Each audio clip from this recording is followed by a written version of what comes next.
Hello and welcome to another video from my random hobbies, and today, as you can see, I'm sat in the cab of the van that I use for work, and I'm just going to tell you or talk about some of the sort of differences from driving a van to a car, and also what I'm expecting when I move up to the larger vehicles. Okay, so let's get into it.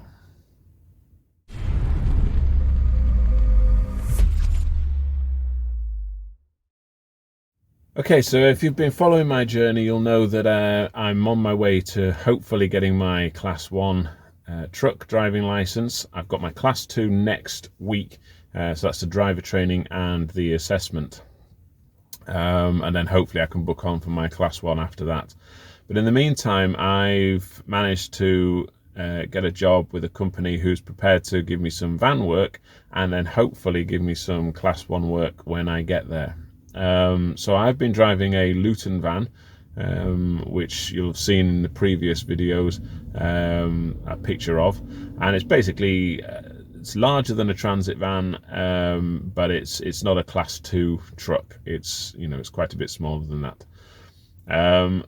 So there are some differences that I've noticed when driving the van as opposed to the car, and certainly when I get back in the car at the end of the day, there's a massive difference. The first difference, I think, is the height.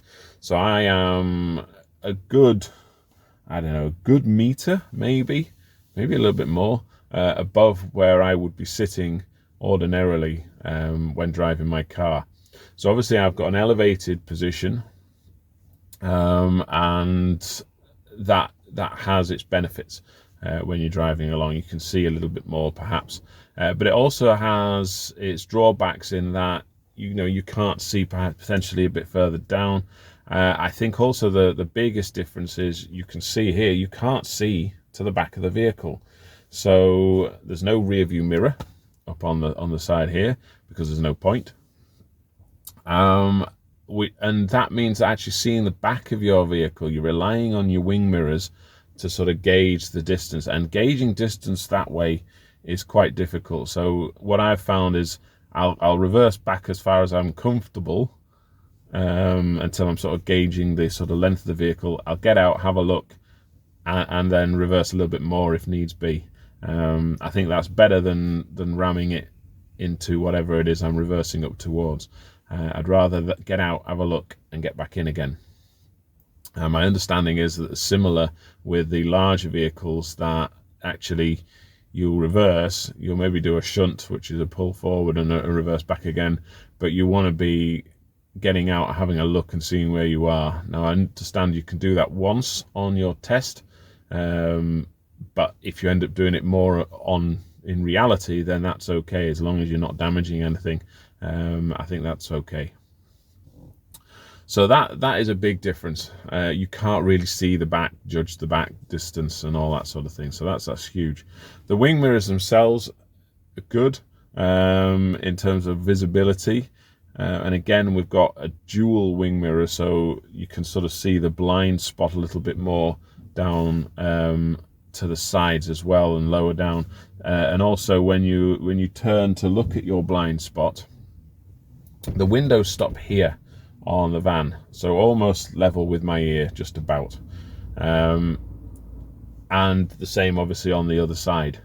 On a car, you'll note that they go further back behind your head, so actually visibility when you're turning is increased in a car.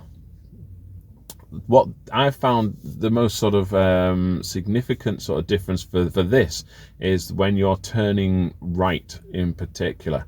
So I will look out my left window to see if anything's coming, obviously do my checks right as well.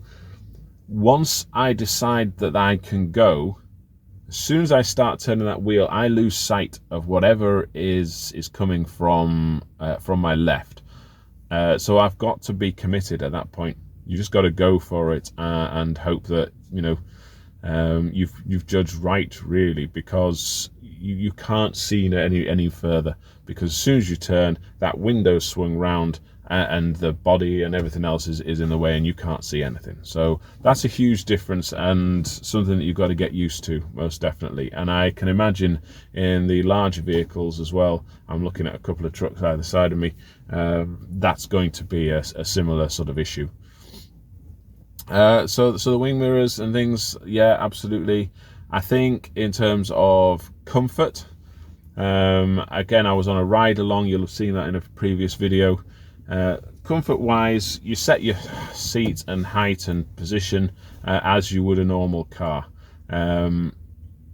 The larger trucks do have sort of a suspended seat, if you like, so it takes the bounce out of the road, and is sort of kinder to your back and joints and things like that. And when on the ride along I did, the driver's seat had that, but the passenger seat didn't, and you can really feel in the larger vehicles the sort of bumps in the road, quite significant really. So I'm intrigued to sort of see how that works once I get in there, but everything else really, it operates as you would expect a car to. I think the biggest thing for me getting back into my car at the end of the day is how low I feel. I feel almost like a boy racer, because almost my seat position is here. So my hands are up here, and now in the van, they're down here. Very different sort of feel to the drive. So you feel like kind of like a boy racer. You're kind of like, yeah, no worries, no, it's fine. So yeah, very different feel. And actually I've noted that I'm driving slower in my car than I would normally. Again, I think you get used to the speed that you're able to do in the van, and so you can compensate for that. The other difference to mention is braking. You're in a bigger vehicle, you're in a heavier vehicle, you've maybe got load on the back as well, which hopefully is secured properly, but that load carries with it a momentum as well. So when you're braking, you're not only braking the vehicle, but you're braking the load as well. So you've got to sort of take care with that, because any sharp braking, the load will continue its momentum forward. That's what it wants to do. It wants to continue going. So you've got to slow that load down with the vehicle. That means you've got to look a bit further ahead perhaps than you sometimes maybe would in a car as well. You've got to be really aware of what's going on around you. I think first day when I did this, I was aware of absolutely everything. There's so much going on, which you get used to. It's like any job that you do, you get used to those sorts of things, and you start to understand what's going on the road a little bit better as well, perhaps. You're looking out for things a little bit more easily. You're noting potential hazards a little bit more. So that does get easier. So I wouldn't say by any stretch of the imagination that this is easy, but I am really, really enjoying driving for a living. I would say the most stressful part so far is the pickups and drop-offs, because I've got a tailgate on the van. Getting the loads on and off sometimes can be a bit tricky, because they've got to maybe push them on with the forklifts and then push something else on behind, and limited availability for me to maneuver things in the van. But you know, if that's the most stressful part of the job, then I'm a happy bunny. So yeah, really glad so far with the change that I've done. I'll see how next week goes with the class 2 training. Fingers crossed I'll do all right. I'm going into it with a level head, obviously nervous because, you know, a lot's riding on this. You get your level 2, then I can move on to my level 1, class 1, sorry, no, I keep saying level, class 2, class 1. And of course I want to get that because it you know, it affects my ability to earn money for my family, but also, you know, the sort of longevity of this new career, if you like. So anyway, there you go. Hope you found that useful, and I will see you again soon for another video. Please do like and subscribe to my channel for updates, and I will see you soon. Take care for now. Bye bye.